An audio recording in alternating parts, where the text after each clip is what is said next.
আসসালামু আলাইকুম। সবাই কেমন আছেন? আশা করি আল্লাহর অশেষ রহমতে আপনারা সবাই বেশ ভালো আছেন। তো কথা না বাড়িয়ে চলুন গল্প শুরু করা যাক। এই, আপনি কি চোখে দেখেন না? কথাটা শোনার পর তাকিয়ে দেখলাম একটা মেয়ে আমাকে এই কথা বলল। আম সরি, আসলে আমি আপনাকে দেখিনি। দেখেন নাই কেন? চোখ কি বাড়িতে রেখে আসছেন? আরে আজব, বাড়িতে কেন রেখে আসবো? সাথে নিয়ে এসেছি। তাহলে দেখেন নাই কেন? আমি ফোনে কথা বলছিলাম, হঠাৎ করে আপনি আমার সামনে এসে পড়লেন, তাই না দেখে ধাক্কা খেলাম আপনার সাথে। যত্ত সব। ওই মেয়েটা এই বলে চলে গেল। ও, আপনাদের তো পরিচয় দেওয়া হলো না।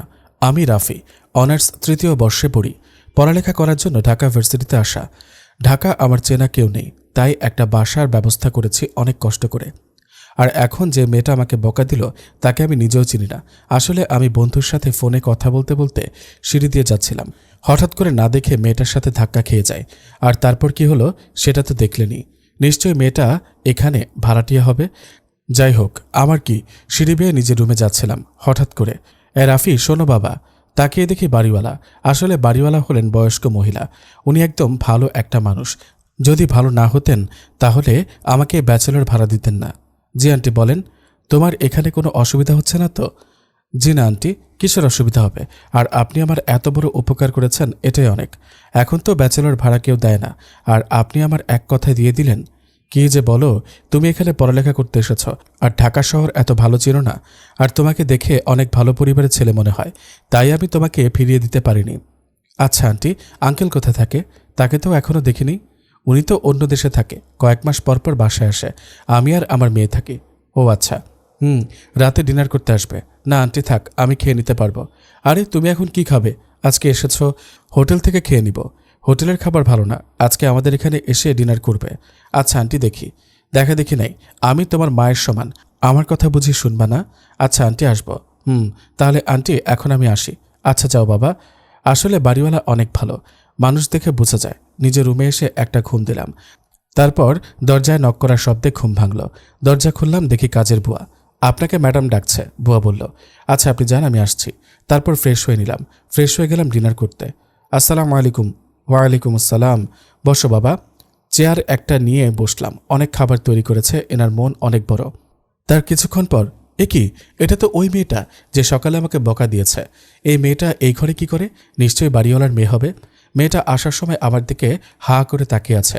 নিশ্চয়ই সেও ভাবছে আমি এখানে কি করি। তারপর মেয়েটা একটা চেয়ার নিয়ে বসলো ডিনার করার জন্য। এর মাঝে মেয়েটা বলে উঠল, আম্মু উনি কে? ওর নাম রাফি, আজকে সকালে আমাদের বাসায় উঠেছে। তুমি তাকে ভালো করে চেনো? কেন, কি হয়েছে? তুমি না জেনে একটা অপরিচিত মানুষকে বাসা দিলে কেন? আরে রাফি তো খুব ভালো একটা ছেলে। যত সব কি অভূত। এ বলে মেয়েটা না খেয়ে নিজের রুমে চলে গেল। বাবা তুমি ওর কথা কিচ্ছু মনে করবে না, ও একটু রাগী মেয়ে, ছোট থেকে এমন, কিন্তু মনটা অনেক ভালো। না আন্টি, আমি কিছু মনে করিনি। কিসে পড়ে উনি? অনার্স ১ম বর্ষে পড়ে, নাম নীলা। ও আচ্ছা। তুমি বসে আছো কেন? ডিনার করে নাও। হ্যাঁ আন্টি। তারপর ডিনার করে নিলাম। রাত ১১টা। ভালো লাগছে না, তাই একটু ছাদে গেলাম। বসে বসে বই পড়ছি আর চা খাচ্ছি। হঠাৎ কোথা থেকে নীলা আসলো। ওই, আপনি এখানে কেন? জি। জি কি? বলছি এখানে কি করছেন? রাগে ভাব নিয়ে বলল নীলা। বসে বসে বই পড়ছি। তো ছাদে কেন আসছেন? রুমে ভালো লাগছে না, তাই ছাদে আসলাম। আপনার তো সাহস কম না? আমি তো কিছুই বুঝলাম না, সাহসের কি করলাম? আমি বললাম, আমি কি করেছি? কি করেছে মানে? আপনি তো রুম ভাড়া নিয়েছেন, ছাদ তো ভাড়া নেননি। এটা কেমন কথা? কেমন কথা মানে? ছাদ ভাড়াও কি দেওয়া লাগে নাকি? আমি এত কথা বুঝি না। আপনি এক্ষুনি ছাদ থেকে যান। কোথায়? কোথায় আবার? নিজের রুমে যাবেন আর কি। ও আচ্ছা ঠিক আছে, যাচ্ছি। আর যেন ছাদে না দেখি। আমি একটু অবাক হলাম। এ কেমন মেয়ে? এটা তো নিয়মিত অপমান। আর কিছু বললাম না, সোজা ছাদ থেকে নেমে গিয়ে নিজের রুমে গেলাম। রুমে গিয়ে শুয়ে পড়লাম। শুয়ে শুয়ে ভাবছি, এরকম মেয়েকে আদৌ পৃথিবীতে আছে? এত রাগী, একটুও কমন সেন্স নেই মেয়েটার। যাই হোক, এগুলো ভাবতে ভাবতে শুয়ে পড়লাম। ঘুমটা ভাঙলো দরজা নক করার শব্দে। এত সকালে আবার কে আসলো? ঘুম ঘুম চোখে ঘড়িতে দেখলাম, না তো, অনেক সকাল হয়ে গেছে। বিছানা থেকে উঠে দরজা খুলতে গেলাম। কে? দরজা খুলে দেখলাম, এ কি, নীলা। নীলা কেন আসলো আবার? তার হাতে এটা কি? এরকম হা করে তাকিয়ে আছেন কেন? জি কি?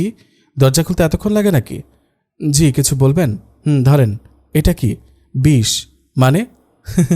মজা করেছি, আম্মু বলেছে এটা আপনাকে দিতে, তাই দিতে আসলাম। ও আচ্ছা। ধরেন। নীলার হাত থেকে বাটিটা নিলাম। তার আম্মু আমার জন্য রান্না করে খাবার পাঠিয়েছে। ভাবতেও অবাক লাগছে, নীলা নিয়ে আসলো এটা কেমনে কি? দরজা খুলতে এতক্ষণ লাগে কেন? আমি ঘুমিয়েছিলাম তাই খেয়াল করিনি। এখন আবার কিসের ঘুম? কালকে একটু রাত করে ঘুমিয়েছি তো, তাই সকালে দেরি হয়ে গেছে। কালকে রাতে কি এমন করেছেন যার জন্য ঘুমাতে দেরি হয়ে গেছে? তেমন কিছু না। আপনি কি কালকে রাতে চুরি করতে গিয়েছিলেন?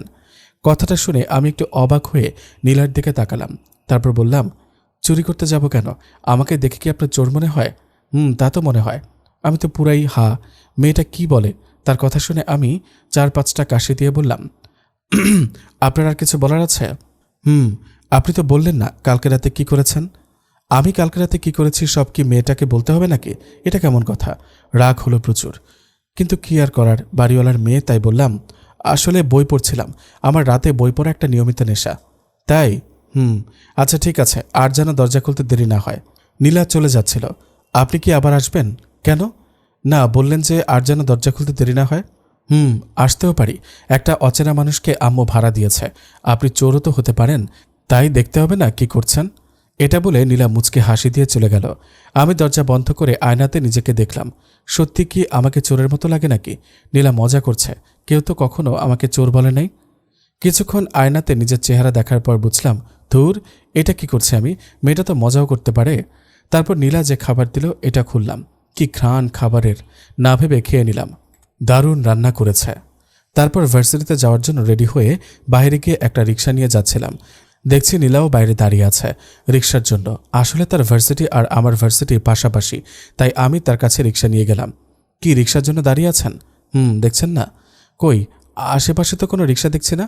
এর থেকে ভালো আমার সাথে উঠে যান রিক্সাতে, জায়গা আছে। কি লাইন মারার চেষ্টা করছেন? নীলা একটু অন্যভাবে বলল। জি, বুঝলাম না। আপনাদের মতো ছেলেদের আমার ভালো করে চেনা আছে। এখন রিক্সাতে উঠতে বলবেন, কালকে বাইরের লাঞ্চের জন্য বলবেন, তার কয়দিন না যেতেই বলবেন ভালোবাসি। কি এটাই তো? জি, কি বলছেন এসব? কি বলছি বুঝেন না? আমি তো শুধু আপনার উপকার করতে চেয়েছি। আপনার ভার্সিটি যেতে দেরি হয়ে যাবে তাই। আপনি এসব ভেবে আছেন? না যেতে চাইলে সোজা বলে দিতে পারতেন। এই বলে রিক্সাওয়ালা মামাকে বললাম যেতে। কি পাগল মেয়েরে বাবা! উপকার করতে গেলাম, কোথায় থ্যাঙ্কস বলবে, উল্টো আমার সাথে গরম। রাত 10টা। খুব মন চাচ্ছিল ছাদে গিয়ে চা খেতে খেতে বই পড়তাম, কিন্তু নীলার ভয়ে যাচ্ছি না। সেই তো নিষেধ করেছে ছাদে যেতে। এদিকে রুমেও ভালো লাগছে না, তাই না ভেবে চলে গেলাম ছাদে। প্রথম ছাদে যাওয়ার আগে ভালো করে দেখলাম নীলা আছে কিনা। যাক বাবা, নাই। ছাদে বসে বসে চা খাচ্ছি আর বই পড়ছি, অনেক ভালো লাগছিল। হঠাৎ কোথা থেকে কাশির আওয়াজ শোনা গেল। পেছন ফিরে দেখি নীলা। নীলা আমার দিকে রাগি চোখে তাকিয়ে আছে। যাক বাবা, এবার আল্লাহ জানে কি হবে। আমি কিছু না বলে বই নিয়ে ছাদ থেকে নেমে যাচ্ছিলাম। হঠাৎ, ওই দাঁড়ান। এটা কে নিবে? নীলা চায়ের কাপটা দেখিয়ে বলল। ও হ্যাঁ, ভুলে গিয়েছিলাম। আসলে নীলাকে হঠাৎ দেখে তাড়াতাড়ি ছাদ থেকে নামতে চায়ের কাপটা নিতে ভুলে গিয়েছিলাম। চায়ের কাপটা নিয়ে মাত্র যাব, তখনই নীলা বলে উঠল, কি আপনাকে ছাদে আসার জন্য নিষেধ করেছিলাম না? একটু অন্যরকম ভাবে বলল। তো আসলেন কেন? কি বলবো বুঝতে পারছি না। চুপ করে আছেন কেন? সরি। কি সরি? ভুল হয়ে গেছে, আর আসবো না। যত্ত সব। আমি আর কিছুই বললাম না, সোজা নিজের রুমে চলে আসলাম। বাড়িওয়ালার মেয়ে বলে কিছুই বললাম না। রুমে এসে ঘুমিয়ে গেলাম। সকালে রেডি হয়ে ভার্সিটিতে যাব, বাইরে গিয়ে দেখি নীলাও রিক্সার জন্য দাঁড়িয়ে আছে। আমি আরেকটু দূরে গিয়ে একটা রিক্সা নিলাম, কারণ বাড়ির পাশে বেশি রিক্সা পাওয়া যায় না। রিক্সা নিয়ে আসার সময় দেখি নীলা তখনও দাঁড়িয়ে আছে। ইচ্ছা থাকা সত্ত্বেও নীলার কাছে রিক্সা নিয়ে গেলাম না, কারণ কালকে উপকার করতে গিয়ে অনেক বকা শুনেছি। তাই সোজা রিক্সা নিয়ে নীলার পাশ দিয়ে চলে গেলাম। নীলাও তাকিয়েছিল, হয়তো ভাবছিল আজকেও রিক্সা নিয়ে তার কাছে যাব। ভার্সিটি থেকে এসে অনেক ক্লান্ত লাগছে। দুপুরে ক্যান্টিন থেকে খেলাম। রুমে একটা ঘুম দিয়ে বিকাল হয়ে গেছে, তাই বিকালে চা খাওয়ার জন্য ফুটপাতে দোকানে গেলাম। আসলে বাড়ির পাশে রাস্তায় ফুটপাতের দোকান, তাই নিচে গিয়ে দোকানে গিয়ে চা খাচ্ছি। তখনই হঠাৎ উপরের দিকে তাকিয়ে দেখি নীলা ছাদে দাঁড়িয়ে আছে। অনেক সুন্দর লাগছে তাকে, নীল জামা পরে আছে। তখনই সে নিচে তাকালো আমার দিকে। আমি ওপর থেকে চোখ সরিয়ে আবার নিচের দিকে তাকিয়ে চা খাচ্ছি। হঠাৎ রাস্তার ওপাশ থেকে কেউ একজন ডাক দিল, রাফি ভাইয়া। পেছনে ফিরে দেখি একটা মেয়ে ডাকছে, তার সাথে আরো 2টা মেয়েও আছে। এই রাফি ভাইয়া, এদিকে আসেন। আমি মেয়েটাকে চিনিও না। মেয়েটা আমার নাম কিভাবে জানে, তাই আমি আঙুল দিয়ে ইঙ্গিত করে বললাম, আমাকে ডাকছেন? মেয়েটা তখন বলল, আপনাকে। নীলাও ওপর থেকে এটা খেয়াল করছে। আমি রাস্তার ওই পাশে মেয়েগুলোর কাছে গেলাম। আপনাকে আমার বান্ধবী তিশা কিছু বলবে। বলেন। মেয়েটার বান্ধবী 2টাই তখন আমার থেকে একটু দূরে সরে গিয়ে দাঁড়ালো, আর তিশাকে কি জানি চোখ দিয়ে ইশারা করছে। তারপর মেয়েটা দেখে চুপ করে আছে, লজ্জা লজ্জা মুখ মেয়েটার। কিছু তো সমস্যা আছে, বুঝতে বাকি রইল না। আমার কাছে কিছু অন্যরকম লাগলো, তাই বললাম, কি হয়েছে, কি বলবেন বলেন। মেয়েটা তখনই আমার হাতে একটা কাগজ ধরিয়ে দিল। তখন আমি হা হয়ে গেলাম, তাই বললাম, এটা কি? এটা পড়ে তারপর আমাকে উত্তর দিয়েন। কি এটা? খুলে দেখেন। আচ্ছা ঠিক আছে। আরে কি করছেন? এখন খুলছেন কেন? বাসায় গিয়ে খুলবেন। কেন বাসায় কেন? এখন খুললে সমস্যা আছে? আর হ্যাঁ, ওই যে বাড়িটা দেখছেন ওইটা আমাদের বাসা। আর আপনি তো নিশ্চয়ই এখানে থাকেন, তাই না? এখানেই থাকি, ভাড়াটিয়া। আমি জানি, কিন্তু আপনাদের তো ঠিক আমি চিনলাম না। আপনারা কারা আর আমাকে কিভাবে চেনেন সেটা আপনি চিঠিটা পড়লে বুঝবেন। ও আচ্ছা। মনে মনে বললাম, কি এমন লেখা আছে চিঠিটাতে? লাভ লেটার নাকি? তখনই তিশা বলল, আর পরে চিঠির উত্তর দিবেন কিন্তু। ও আচ্ছা, এখন কি আমি আসতে পারি? আচ্ছা, আরেকটা কথা, আমি কিন্তু প্রতিদিন দুপুরে আর বিকেলে ছাদে আসি, আর আপনাদের বাসার ছাদ থেকে আমাদের ছাদ দেখা যায়। মনে মনে বললাম, আপনি ছাদে কখন আসেন সেটা আমাকে বলার কি দরকার আছে? তাই নাকি? এই বলে আমি তিশাদের ছাদ আর আমাদের বাড়িওয়ালার ছাদের দিকে তাকালাম। ওমা, এটা দেখে নীলা এখনও ছাদে দাঁড়িয়ে আছে, এগুলো দেখছে। তিশাকে বললাম, আচ্ছা আমি তাহলে এখন আসি। আচ্ছা। এই বলে আমি ওখান থেকে বিদায় নিয়ে বাসার দিকে এগোতে লাগলাম, আর মাঝে মধ্যে বাড়ির ছাদের দিকে তাকাচ্ছি। নীলা একটু অন্যরকম হয়ে তাকিয়ে আছে আমার দিকে। আমি এত কিছু না ভেবে বাসায় ঢুকলাম। যখনই রুমে ঢুকবো, দরজা খুলতে যাব, তখনই নীলা পেছন থেকে ডাক দিল, এই যে। আমি পেছনে ফিরে তাকিয়ে তার দিকে তাকালাম। কোথায় গিয়েছিলেন? মনে মনে বললাম, কোথায় গিয়েছি সেটা তো তুই দেখলি ছাদ থেকে, আবার জিজ্ঞাসা করা লাগে নাকি? এই তো রাস্তার পাশের দোকানে গিয়েছি। কেন? কেন আবার? দোকানে কি যাওয়া যাবে না? যাবে, কিন্তু সব কাজের জন্য না। এর মানে? মানে বুঝেন না? আপনি ওই মেয়েগুলোর সাথে কি কথা বলছিলেন? হালকা রাগী হয়ে বলল নীলা। কেন, সমস্যা কি? সমস্যা তো আছে, আপনি এরকম রাস্তায় মেয়েদের সাথে কথা বলতে পারেন না। কেন পারি না? কেন আবার? আপনি এভাবে রাস্তায় মেয়েদের সাথে কথা বললে মানুষ আপনাকে খারাপ ভাববে, আর আপনি থাকেন আমাদের বাসায়, সো সবাই আমাদেরও অসম্মান করবে, খারাপ ভাববে। আমি একটু কথাটা চিন্তা করে দেখলাম। সত্যি তো, বলল নীলা। তাই তো। কে মেয়েগুলো? ঠিক চিনি না মেয়েগুলোকে, কিন্তু এটুকু জানি পাশের বাসায় থাকে। বাবা, ভালো তো। চিনেন না, জানেন না, এইভাবে মেয়েদের সাথে রাস্তায় কথা বলবেন? এক্সকিউজ মি, আমি কিছু করি নাই, তারা আমাকে ডাক দিল তাই গেলাম। কেউ ডাক দিলে চলে যাবেন? আর হ্যাঁ, হাতে এটা কি? নীলা চিঠিটা লক্ষ্য করে বলল, কিছু না, কাগজ। দেখি কি কাগজ? আরে বাদ দেন। আচ্ছা আমি তাহলে যাই। কাগজটা দিয়ে যান। না, কাগজ না দিয়ে রুমে যেতে পারবেন না। কেন দিব? আমি বলছি তাই দিবেন। না, বলেছি না কাগজটা দিতে। আর একটা কথা বললে কিন্তু। নীলা রাগ হয়ে বলল, আপনি বললে আমি দিব, এটা কোনো কথা হলো নাকি? না দিলে আম্মুকে গিয়ে বলবো আপনি রাস্তায় মেয়েদের সাথে কথা বলেন, আপনি ভালো ছেলে না। আরও অনেক কথা বানিয়ে বলবো। তারপর কি হবে জানেন তো?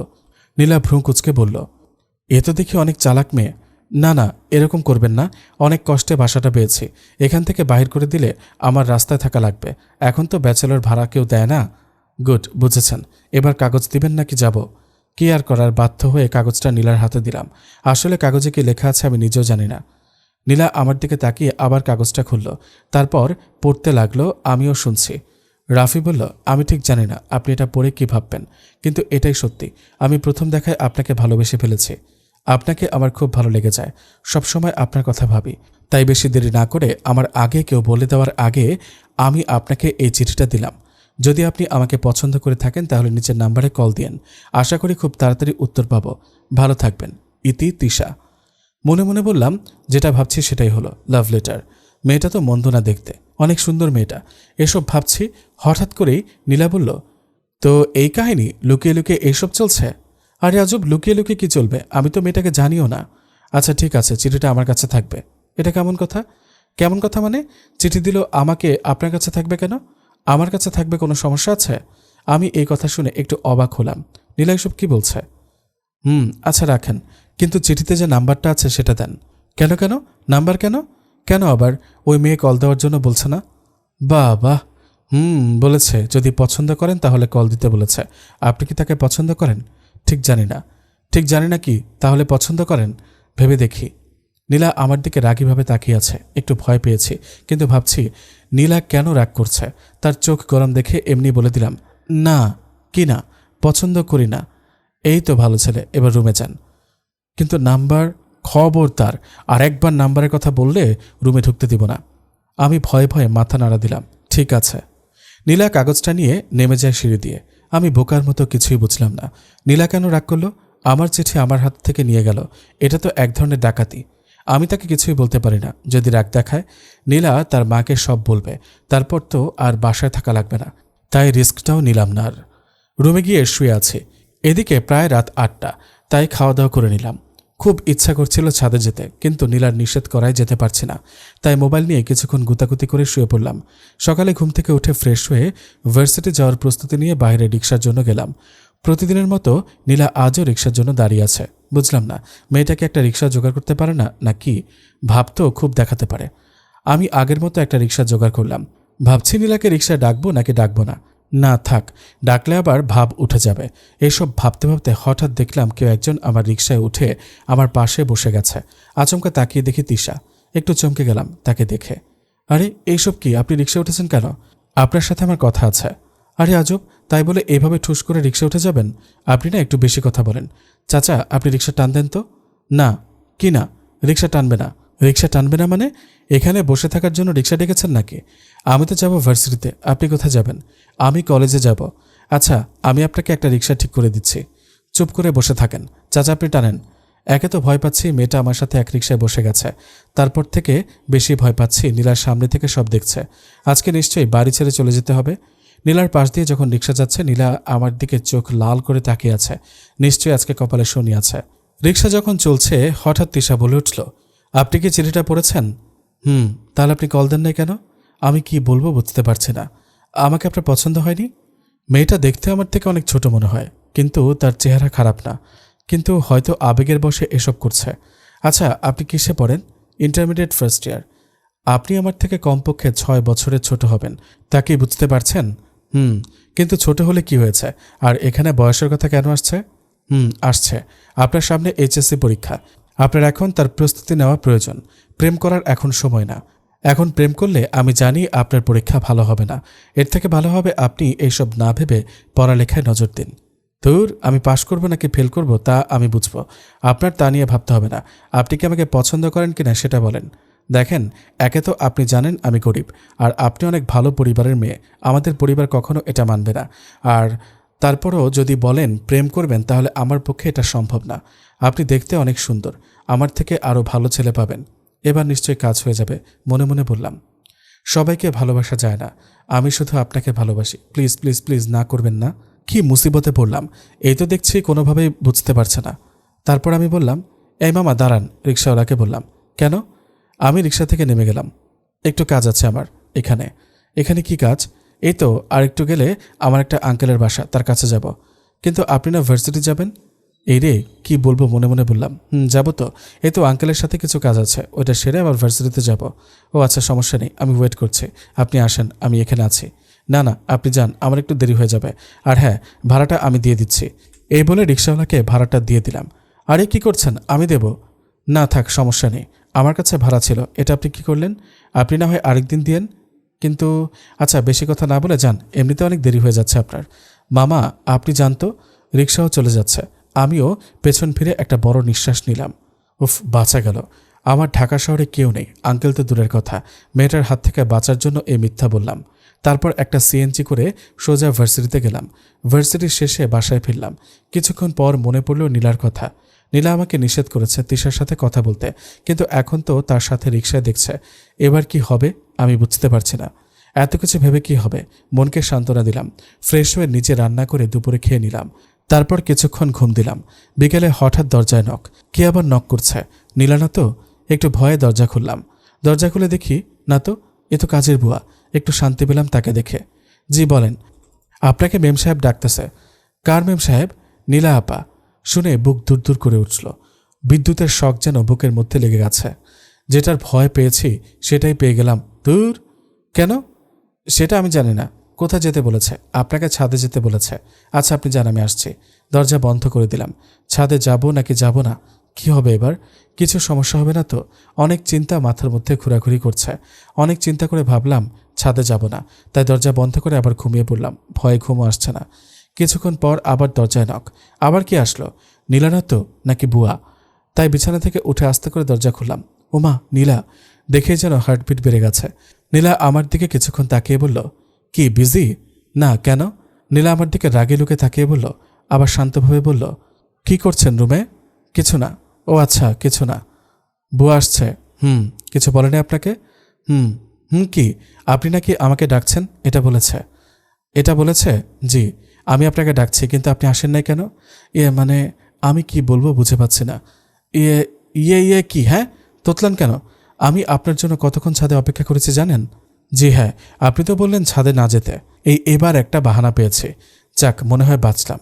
নীলাও একটু কথা পেঁচিয়ে গেছে, তার মুখ দেখে তাই মনে হলো। তাই ছাদে আসেন নাই নাকি অন্য কিছু? অন্য কিছু কি হবে আবার? আমি এজন্যই যাইনি। কেন? আগে তো অনেকবার নিষেধ করেছি, তখন তো চলে যেতেন ছাদে। কিন্তু আজ ডাকার পরও আসেন নাই। আসি নাই, কারণ শেষবার যখন বলেছেন তখন আমার খুব খারাপ লেগেছে, তাই আর যাইনি। ও তাই? তাহলে আপনি বারণ করার জন্য ছাদে যাননি? আমি বারণ করেছি, আপনি সেটা শুনেছেন কেন? কেন আবার? না করলে তো বাসা ছাড়তে হবে। এত যেহেতু বাসা ছাড়ার ভয়, তাহলে তিশার সাথে কথা বলতে নিষেধ করেছি, কিন্তু আপনি কথা বলা তো দূরে থাক, তার সাথে রিকশায় ঘুরেছেন। সেই কথাটা কেন শুনেন নাই? রাগী হয়ে বলল নীলা। ইয়া মাবুদ, তাহলে আসল পয়েন্টে ঘুরিয়ে পেঁচিয়ে চলে আসলো। আমি হা হয়ে তাকিয়ে আছি, কি বলবো ভাবছি। কি? এটা তো আরো বিরাট বড় অপরাধ করেছেন। আপনার কি একটু লজ্জা শরম নাই? অচেনা একটা মেয়ের সাথে এক রিকশায় ঘুরেন। বুঝলাম আপনার লজ্জা শরম নাই, কিন্তু আমাদের তো আছে। লোকে কি বলবে যে এই ছেলে মেয়েদের সাথে কথা বলে, রিকশায় ঘুরে, এই সেই। ওই খারাপ ছেলে এই বাসায় থাকে, তখন তো আমাদের মান সম্মান যাবে। আমি চুপ করে আছি। নীলাদের মান সম্মান এখন পর্যন্ত না গেলেও কিন্তু নীলা আমার মান সম্মান খেয়ে ফেলছে এখন। কি চুপ করে আছেন কেন? কথা খুঁজে পাচ্ছেন না নাকি? আচ্ছা ঠিক আছে, আমি এখন গিয়ে আম্মুর কাছে সব বলছি, তারপর আপনি রিকশায় ঘুরবেন। না না প্লিজ, এটা করবেন না। কেন করব না? আমি তো যাচ্ছি, এখন গিয়ে বলবো। প্লিজ এবারের মতো মাফ করে দিন। আপনি আগেও এটা বলেছেন। আপনি সত্যি কথা তো শুনবেন। আমি কি মেয়েটার সাথে নিজের ইচ্ছায় রিকশা উঠেছি নাকি? তাহলে আমি তো যাচ্ছি ভার্সিটিতে। তো রিকশা একটা যখন নিলাম, তখনই হঠাৎ ওই মেয়েটা উঠে গেছে। আমি অনেকবার বোঝানোর চেষ্টা করেছি নেমে যাওয়ার জন্য, কিন্তু সে শুনলই না। আরও বলে আমার সাথে নাকি কি কথা আছে। তো আমি আর কি করব? সোজাসুজি তো বলতে পারবো না নেমে যাওয়ার জন্য। কি বলেন? মেয়েটা এমন করেছে? সত্যি তো? সত্যি। বিশ্বাস না হলে আপনি মেয়েটাকে জিজ্ঞাসা করেন। আচ্ছা ঠিক আছে, আজকে না হয় বুঝলাম, আর যেন তিশার সাথে না দেখি। আচ্ছা ঠিক আছে, আর দেখবেন না। আচ্ছা তাহলে যাচ্ছি। আচ্ছা, আর হ্যাঁ, ছাদে যেতে পারবেন, কোনো সমস্যা নেই। আমি একটু মুচকি হাসি দিয়ে বললাম, ও তাই, থ্যাঙ্কস। নীলা সিঁড়ি দিয়ে নিচে নেমে গেল, আমি রুমে চলে গেলাম। এখন একটু শান্তি শান্তি লাগছে। এতক্ষণ যে ভয়টা পেয়েছিলাম সেটা দূর হয়েছে, যেন একটা পাথর বুকের ওপর থেকে সরেছে। বিকালে আজকে আবারও বাড়ির নিচে দোকানে চা খেতে গেলাম। ফুটপাতের দোকান থেকে উপরে তাকিয়ে দেখি আজকে নীলা আর ছাদে নেই। আমিও চা খাচ্ছি আর টেলিভিশনে খেলা দেখছি। হঠাৎ কে যেন মাথার ওপর ঢিল মারছে। না তো, এটা ঢিল না, এটা তো কাগজ। উপরে তাকিয়ে দেখি আমাদের বাড়ির ছাদে কেউ নেই। তারপর চারপাশে তাকিয়ে কাউকে দেখলাম না। কাগজটা হাতে নিয়ে খুললাম। কাগজে লেখা ছিল, রফিক মামার দোকানের সামনে একটু আসেন। এটা পড়ে কিছুই বুঝলাম না। চারদিকে তাকিয়ে দেখছি কে দিল এই কাগজ। আমাকে দিল নাকি অন্য কাউকে, কিছুই বুঝতে পারছি না। আবার বলে রফিক মামার দোকানের সামনে যেতে। রফিক মামার দোকান কোনটা তাও তো চিনি না। চারদিকে তাকিয়ে দেখছি, হঠাৎ চোখ গেল রাস্তার অপর পাশে একটা দোকানের নাম রফিক স্টোরে। আমি বুঝলাম হয়তো ওইটা। ওকে, ওইখানে তো তিশা দাঁড়িয়ে। বুঝতে আর বাকি রইল না, তিশাই দিল। তিশা ইশারা দিয়ে আমাকে ডাক দিল। আমি যাব, তখনই হঠাৎ নীলার কথা মনে পড়ল। উপরে তাকিয়ে দেখছি নীলা ছাদে আছে নাকি। যাক, নীলা ছাদে নেই। নীলা না থাকায় তিশার কাছে যাচ্ছিলাম। হঠাৎ একটু যাওয়ার পর উপরে তাকিয়ে দেখি নীলা ছাদে। দেখে একটু ভয় পেয়ে গেছি। নীলা ছাদে জামাকাপড় রোদে শুকানোর জন্য যেগুলো দিয়েছে সেগুলো নেওয়ার জন্য এসেছে। আমি নীলাকে দেখে সোজা আবার উল্টো দিকে হাঁটা শুরু করে দিই। সোজা বাসায় ঢুকে গেছি। এইদিকে তিশাও কিছু বুঝল না। রাত 9টা। চাঁদের আলোয় বসে বসে বাড়ির ছাদের ওপর বই পড়ছি। হঠাৎ কে যেন গলা খসখস করে শব্দ করল। তাকিয়ে দেখি নীলা। আমি তাকে দেখে উঠে দাঁড়ালাম। কি করেন? কিছু না, বই পড়ছি। চারদিকে তাকিয়ে বলল নীলা, ও আজকে একটা জিনিস দেখছি না। চারদিকে তাকিয়ে বললাম, কি? প্রতিদিন তো এক হাতে বই আর এক হাতে চা থাকে, আজকে নেই যে? আমি একটু হাসি দিয়ে বললাম, চিনি শেষ। ও তাই, আজকে চা নাই। কখন শেষ হয়েছে চিনি? এই তো বিকেলে। এত চা খান আপনি? এক বস্তা নিয়ে আসলেও একদিন টিকবে না। নীলা মুচকি হাসি দিয়ে বলল। আমি নীলার কথা শুনে হতভম্ব হলাম। যে মেয়ে সারাদিন আমাকে আজে বাজে কথা বলতো, আর আজ এত সুন্দর করে কথা বলছে। আসলে নীলার মা ঠিকই বলেছে, মেয়েটা রাগী হলেও মন ভালো। তো কীরকম চা বানান আপনি? আপনি খাবেন? দিলে অবশ্যই খাবো। ও আচ্ছা, তাহলে আমি নিয়ে আসছি। কিছুদূর গিয়ে মনে পড়ল চিনি তো শেষ। আবার এসে নীলাকে বললাম, কিভাবে বানাবো, চিনি তো শেষ। আমার দিকে তাকিয়ে আবার হাসা শুরু করলো নীলা। তার হাসিটা অপরূপ সুন্দর। এমন মনে হচ্ছে যেন এই পুরো রাত তার হাসি দেখলেও আমার চাওয়া শেষ হবে না। আপনি তো চলে গেলেন পাগলের মতো। নীলা হাসতে হাসতে বলল, আচ্ছা কালকে আপনার জন্য বানিয়ে নিয়ে আসবো। আচ্ছা ঠিক আছে। ওই রাতে নীলার সাথে অনেকক্ষণ গল্প করলাম। তখন বুঝলাম নীলা কেমন। আমার রাতটা যেন অনেক ভালো কাটলো। কেন ভালো কাটলো তা বুঝলাম না, কিন্তু খুব ভালো লাগছে ওই রাতে। নীলার সাথে কথা বললে যেন আমার কাছে অন্যরকম লাগে, যেটা সবার সাথে কথা বললে হয় না। প্রতি সকালের মতো এবারেও ভার্সিটিতে যাওয়ার জন্য রিক্সার জন্য দাঁড়িয়ে আছি, কিন্তু আজ আর নীলা রিক্সার জন্য দাঁড়িয়েছিল না। এখনও সে আসেনি। কিছুক্ষণ দাঁড়িয়ে একটা রিক্সা পেলাম। যখনই যাব দেখছি নীলা বাহির হয়েছে ভার্সিটিতে যাওয়ার জন্য। আমি রিক্সাওয়ালাকে দাঁড় করিয়ে নীলাকে বললাম, যাবেন? নীলা আমার দিকে তাকালো। খুব সুন্দর লাগছে তাকে আজকে। আমাকে যদি অন্য ছেলেদের মতো না ভাবেন তাহলে আসেন, আর যদি ভাবেন তাহলে থাক, আমি চলে যাচ্ছি। নীলা একটু হাসি দিয়ে আমার সামনে এসে বলল, সরেন। আমি একটু হাসি মুখ নিয়ে নীলাকে রিক্সাতে জায়গা দিলাম। তারপর রিক্সা চলছে। হঠাৎ তার চেহারাটা দেখতে দেখতে মুখ থেকে হঠাৎ বলে দিলাম, আপনার বয়ফ্রেন্ড আছে? নীলা সাথে সাথে আমার দিকে তাকালো অন্যভাবে। আমি মনে মনে বললাম, কি বলে ফেলেছি, মুখ চেপে ধরছি। এবার ভাববে কি? নীলা আবার হঠাৎ স্বাভাবিক হয়ে বলল, কেন? না, এমনি। ও। নীলা কিছুই বলল না। আমিও আর নিজ থেকে কিছুই বললাম না। তারপর নীলা বলে উঠল, আপনার তো নিশ্চয়ই অনেকগুলো গার্লফ্রেন্ড। আমি শুনে 2-3টা কাশি দিয়ে বললাম, অনেকগুলো গার্লফ্রেন্ড মানে? আমি জানি। আপনি কি জানেন? আপনি যে অনেক মেয়ের সাথে প্রেম করেন। আমি কোথায় আবার অনেকগুলো মেয়ের সাথে প্রেম করছি? এখন পর্যন্ত একটা প্রেমও করি নাই, আর অনেকগুলো তো দূরের কথা। অনেক মেয়ের সাথে প্রেম করি মানে? কি বলেন এসব? ঠিকই তো বলেছি। কি ঠিক বলেছেন? আমি প্রেম করি না। মিথ্যা বলার জায়গা পান না? মিথ্যা কেন বলবো? সত্যি প্রেম করি না। আমার মনে হয় না আপনার মতো ছেলে বুঝি এখনও প্রেম করে না। আমি কেমন ছেলে আবার? আচ্ছা বাদ দেন। ওই মেয়েটার সাথে কথা হয়েছে। কোন মেয়ে? আরে কি যেন নাম, মনে পড়ছে না। ও হ্যাঁ, তিশা। তিশার সাথে কথা হয়েছে। তিশার সাথে কি কথা হবে? মানে কালকে যে ঘোরাঘুরি করেছেন তারপর কি আর কথা হয়নি? না। খুব মিস করছেন তাই না? কিসের মিস করব? আর কি বলেন এসব? তার সাথে ঘোরাঘুরি কখন করলাম? তো কি করেছেন? কালকে তো সারাক্ষণ তার সাথে রিক্সা নিয়ে ঘুরলেন। ওইটা ঘোরাঘুরি? ও আমার কাছে লিফট চেয়েছে, আমি দিয়েছি। আর সারাক্ষণ কোথায়? কি লিফট চেয়েছে আর দিয়ে দিয়েছেন? নীলা অন্যভাবে বলল, দিলাম। কালকে না বলেছেন জোর করে উঠেছে রিক্সাতে? মনে মনে বললাম, কোনো কিছু গন্ডগোল হতে যাচ্ছে। তো আজকে আরেক কথা বলেন কেন? আসলে আপনার বুঝতে ভুল হচ্ছে। সেই জোর করে উঠেছে, তারপর সেই রিক্সাতে উঠে আমাকে বলেছে সামনে কলেজে নেমে যাবে, তো আমি লিফট দিলাম। আমার বুঝতে ভুল হচ্ছে তাই না? আসলে আপনি না একটা মিথ্যুক। সত্যি এটাই হয়েছে। আপনি না, আপনারা ছেলেরা একটা মিথ্যুক। ও আচ্ছা, ছেলেরা মিথ্যুক আর মেয়েরা সদা সত্যবাদী, ইমানদার, মুমিন, হাফেজ, হুজুর, পীর, আউলিয়া। নীলা হাসতে হাসতে বলতে থাকলো, মেয়েরা সব আর ছেলেরা পচা। দেখেন আমি কিছু করব না, রিক্সাওয়ালা আপনাকে পিটানি দেবে। নীলা হাসতে থাকলো, আর তার হাসিটা যেন অনেক সুন্দর। এসব গল্প করতে করতে ভার্সিটিতে পৌঁছে যায়। নীলার সাথে আজ কথা বলে আমরা একটু সহজ হয়েছি। একে অন্যের সাথে কথা বলতে আগের মতো অচেনা মানুষ ভাবে কথা বলি না। এখন মনে হয় চেনা মানুষ আপন। পরের দিন বিকাল 4টার দিকে গিটার নিয়ে ছাদে বসে আছি। হঠাৎ কে যেন ছাদের ওপর কাগজ মারল, তাও আমার গায়ের ওপর কাগজটা। আমার গায়ে পড়ায় একটু ব্যথা পেয়েছে। বুঝলাম না কে দিল। কাগজ যখন খুললাম, কাগজে একটা মাটির ছোট টুকরা আছে। বুঝলাম এই জন্যই ব্যথা পেয়েছি। কাগজে লেখা ছিল, গিটার নিয়ে কি সিঙ্গিং করছেন? আশেপাশে তাকালাম, তারপর খেয়াল করছি এক ছাদের ওপর একটা মেয়ে। ঠিক করে খেয়াল করে দেখলাম সেটা আসলে তিশা। আসলে ওইটা তিশাদের বাড়ি, আমি যেখানে থাকি তার পাশাপাশি। আমি তিশার দিকে তাকানোর সাথে সাথে তিশা আমাকে হাত দিয়ে হাই বলছে। আমিও মুচকে একটা হাসি দিয়ে বললাম, হ্যালো। ওইদিকে নীলাও কখন যে ছাদে এসেছে এবং সব দেখছে সেটা আমি খেয়াল করিনি। নীলা হঠাৎ আমার পেছন দিকে দিয়ে আগের মতো 2-3টা কাশি দিয়ে বলল, কি মশাই, কি করছেন? আমি কথাটা শোনা মাত্র আমার পুরো শরীর ঠান্ডা হয়ে গেছে, হার্ট বিট বেড়ে গেছে। তখন আমি তোতলা ভাষায় বললাম, কিছু না, এই তো গিটার বাজানোর চেষ্টা করছি। ও তাই, গিটার বাজানোর চেষ্টা করছেন? আমি অবাক হয়ে নীলার দিকে তাকালাম। বুঝলাম কোনো কিছু হতে চলেছে। জি। ও তাই বুঝি? জি আচ্ছা, আমি তাহলে যাই। কেন, কোথায় যাবেন? একটু কাজ আছে। একটু নজরা করবেন না এখান থেকে। কেন? কেন আবার? আপনার ভালোবাসার সাথে কথা বলেন মানে? কি বোকা সাজতেছেন? ওই যে মেয়েটা, তার সাথে যে এতক্ষণ ইশারা দিয়ে কথা বলছেন, সব তো আমি দেখেছি। আপনি কি এসব এতক্ষণ লক্ষ্য করেছেন? তাহলে তো নিশ্চয়ই এটাও খেয়াল করেছেন সেই আমাকে প্রথম একটা চিরকুট দিয়েছে। দেখেছি। তো কি চিরকুট দিয়েছে আমার কাছে এসে বলবেন? তার সাথে কিসের ইশারায় কথা বলছেন? কেন, আপনাকে কেন বিচার দিব? এটা কেমন কথা? কেমন কথা মানে? আমার কাছে বলবেন না, তাহলে কার কাছে বলবেন? আপনি কি আমার বউ নাকি? এক্সকিউজ মি, কি বলছেন? মাথা ঠিক আছে? ঠিকই তো বলছি। আপনার মাথা কি ঠিক আছে? আমাকে কেউ কিছু বললে আপনার কাছে এসে বলতে হবে কেন? এটা তো কোনো কাগজে কলমে বলা হয়নি। আর আপনি আমার কোনো কাজিনও না, দুঃসম্পর্কের আত্মীয় না। তাহলে আপনার কাছে বলবো কেন? আপনি নিশ্চয়ই ভুলে গেছেন আপনি কাদের বাসায় থাকছেন। আমি 2-3টা কাশি দিয়ে মনে মনে বললাম, আসল সমস্যা তো এখানে। এতক্ষণ মনে ছিল না, এখন মনে পড়েছে। পেছনে ফিরে দেখি তিশা আর ওর ছাদে নেই।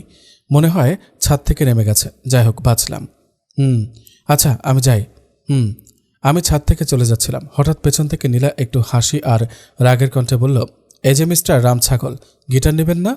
আমি পেছনে ফিরে তাকিয়ে বুঝলাম গিটারটা নিতে ভুলে গেছি। ও হ্যাঁ, এই বলে আমি গিটারটা নিয়ে আবার চলে আসলাম। পরের দিন বিকেলে আবার আগের মতো ছাদে আসলাম। আমি ছাদে এসে যখন বসে রইলাম তখন আমার ফোন আসলো। মোবাইলের স্ক্রিনে তাকিয়ে দেখি আপু কল দিয়েছে। হ্যাঁ আপু, বল, কি অবস্থা? ভালো, তুই কেমন আছিস? এই তো আল্লাহর রহমতে ভালো আছি। মা বাবা কেমন আছে? ভালো আছে। সুরাইয়া কোথায়? এই তো পাশেই আছে, টিভি দেখছে। সুরাইয়া হচ্ছে আমার ভাগ্নি। আমি বললাম, একটু ডেকে দে তো। আসলে আপু আমার থেকে বড়, তার 4 বছরের একটা মেয়ে আছে। আপু তার মেয়েকে ডেকে দিল। হ্যালো, আসসালামু আলাইকুম। ভাগ্নের কথা শুনে যেন অসম্ভব ভালো লাগলো। তার কথাটা কিউট কিউট। ওয়ালাইকুম আসসালাম, মামা কেমন আছো? আমি আদুরি গলায় বললাম। ভালো আছে, আপনি কেমন আছেন? কিউট গলায় বলল, জি মামা ভালো আছি। নাস্তা করেছো? করেছি। আপনি করেছেন? মামা, আপনি আসবেন কখন? আপনাকে খুব মিস করছি। কথাটা শুনে আমার একটু হাসি পেল। এই তো মামা, কালকে চলে আসবো। মামাকে বুঝি মিস করছো? অনেক অনেক। তাহলে মামাকে একটা কিস দাও। আই লাভ ইউ মামা, আই লাভ ইউ টু। সাথে সাথে ঠাস করে অনেক জোরে কে যেন গালে একটা চড় মারে। কান ঝিমঝিম করছে, অনেক ব্যথা করছে।